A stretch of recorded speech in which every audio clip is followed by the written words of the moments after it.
ભલે આજ ભાજપની સરકાર છે, જેલમાં પૂરો, કઈ વાંધો નહીં, પણ ખમી એકો એમ હોય એટલું કરો એવી મારી વિનંતી છે. હજી વાહેથી રોતા નહીં કે આ નહોતું ને તે નહોતું ને, અમે તો ખમી એકવી એમ છે.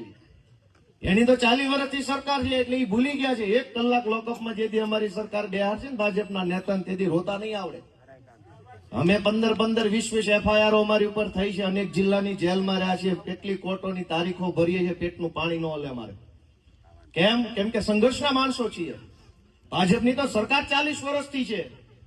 એને 1 કલાક કોઈ અધિકારીની ચેમ્બરની બહાર વેઇટિંગમાં બેહવાની ટેવ નથી. પણ જેથી આમ આદમી પાર્ટીની સરકાર આ ખેડૂતો બનાવશે ને 4-5 ને લોકઅપમાં બેહાડશે ને, તેથી હારા રોવાના છે. લાંબા રાગડા તાણીને એવા આંગળા પાડવાના છે, ગોઠણ સુધી પલ્લી જાય. અમને બધી ખબર છે ને અમને આવડે છે કેમ કરે. હું તો હતો પોલીસમાં, મને તો બધું ફાવે. રાઇટર હતો વળી પાછો, હાવ સિસોટી વગાડવાનું કામ નહોતું મારું, બધું ફાવે છે. પણ એકવાર આવવા દો, ટાણું આવશે ત્યારે. મને ટીવી વાળાએ પૂછ્યું ધમકી મારો છો? મેં કીધું હવે તમને જે લાગે ઈ.